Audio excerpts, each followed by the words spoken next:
Hello friends, मेरा नाम आशीष कोठारी। आज हम फिर देखेंगे प्राणायाम के अंदर तीसरा पार्ट। आज हम सीखेंगे कि नाड़ी शोधन कैसे करते हैं और इसके क्या क्या फायदे हैं। नाड़ी शोधन एक्चुअली हमारे आज की तारीख में स्ट्रेस एंजाइटी बहुत ज़्यादा सुनने में आ रहा है।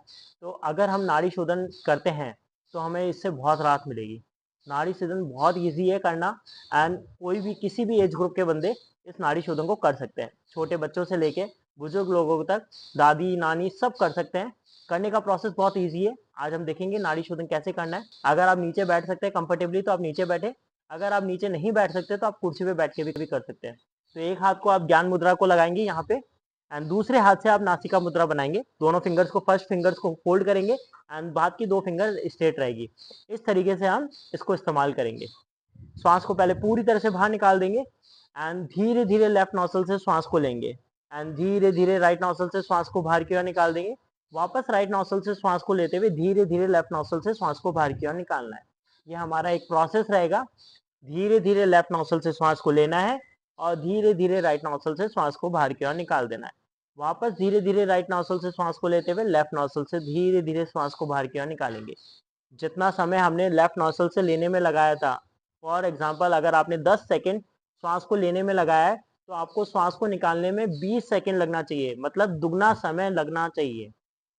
तो इस प्रोसेस को हम इस तरीके से करेंगे।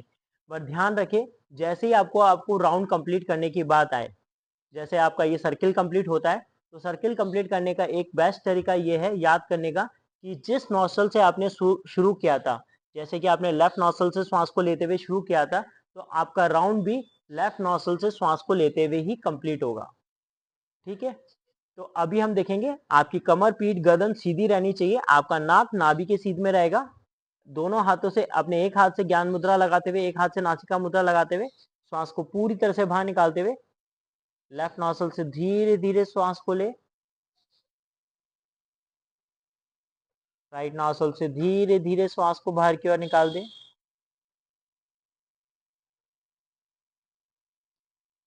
वापस राइट नोस्ट्रिल से धीरे धीरे श्वास को लेते हुए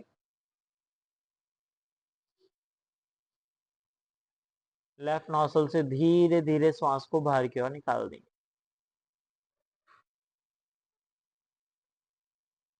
वापस लेफ्ट नोस्ट्रिल से धीरे धीरे श्वास को लेते हुए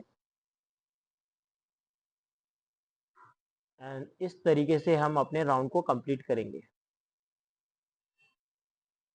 ये बहुत ही इजी प्रोसेस है, करने में कोई दिक्कत नहीं है। आप ये कभी भी कर सकते हैं, सुबह, दिन, रात, आपको जब भी लगे। ये जिनको भी स्ट्रेस होता है या एंजाइटी होता है या फिर जल्दी गुस्सा आ जाता है किसी छोटी छोटी बातों पे, या ओवर थिंकिंग का प्रोसेस है, तो इस प्रोसेस को करने पे, नाड़ी शोधन को करने में आपके बहुत फायदे होंगे। साथ के साथ आपकी हार्ट से रिलेटेड प्रॉब्लम्स है उसमें भी बहुत फायदा मिलेगा।